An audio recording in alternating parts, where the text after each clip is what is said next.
निर्विकार गत क्लेशा।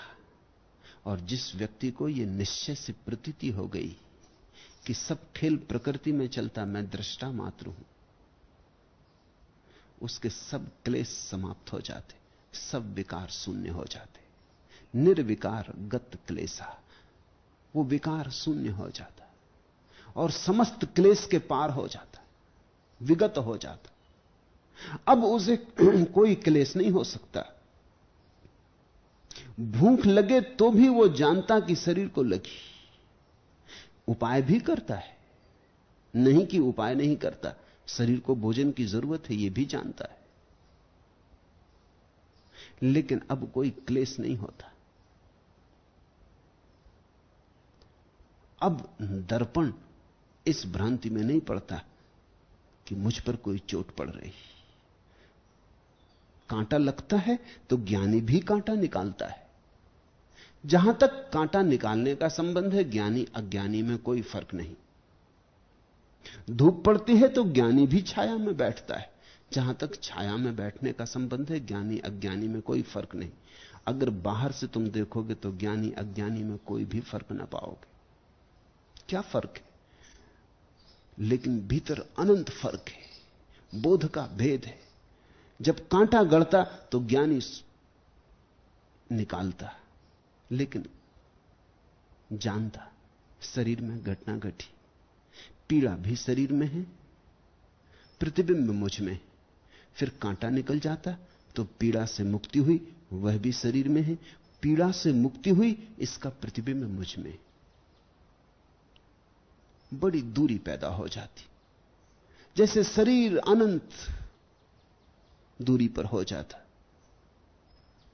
ज्ञानी शरीर से बड़ी दूर हो जाता। ज्ञानी शरीर में होता ही नहीं।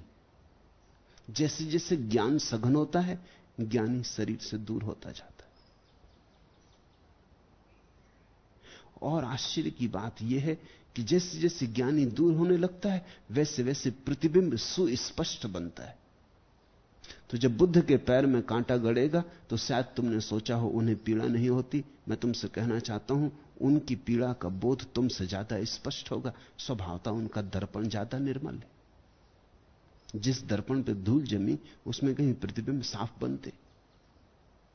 जिस दर्पण पे कोई धूल नहीं रही, निर्विकार हुआ, उस पर प्रतिबिंब बड़े साफ बनते।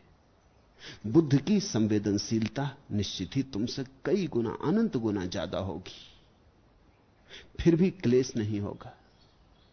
दर्पण शुद्ध है, प्रतिबिंब साफ बनते, लेकिन क्लेश बिल्कुल नहीं होता। क्योंकि क्लेश का अर्थ तुम समझ लो, क्लेश का अर्थ है शरीर का, आत्मा का तादात्म्य। जैसे ही तुमने अपने को शरीर से जोड़ा और कहा मुझे भूख लगी, क्लेश हुआ। क्लेश ना तो शरीर में है ना आत्मा में, शरीर और आत्मा के मिलन में। जहां दोनों ने भ्रांति की कि हम एक हुए, वहीं क्लेश का जन्म होता। शरीर और आत्मा की जो गांठ है, जो विवाह है, जो तुमने 7 फेरे डाल लिए, उसमें ही क्लेश है। निर्विकार गत क्लेशा सुखेन एव उपसाम्यति। और अष्टावक्र कहते हैं कि अगर इतनी बात साफ हो जाए, इतना निश्चय हो जाए कि मैं भिन्न, कि मैं सदा भिन्न, कि मैं कभी पीड़ा सुख दुख आने जाने से मेरा कोई जोड़ नहीं, गांठ खुल जाए, ऐसा तलाक हो जाए शरीर से, ऐसा भेद और फासला हो जाए, तो सहज ही शांति उपलब्ध होती। सुखेन एव उपसाम्यति। तो अष्टावक्र कहते हैं फिर इस शांति के लिए कोई तपस्या नहीं करनी पड़ती कि सिर के बल खड़े हों, कि हवन जलाएं और आग के पास धूनी रमाएं और शरीर को गलाएं और कष्ट दें। ये सब बातें व्यर्थ हैं। सुखेन एव, बड़े सुखपूर्वक, बड़ी शांतिपूर्वक, बिना किसी श्रम के, बड़ी विराम और विश्रांति में जीवन की परम घटना घट जाती, जिसको ज़ेन फकीर कहते हैं प्रयास रहित प्रयास। अष्टवक्र के सूत्र का वही अर्थ है।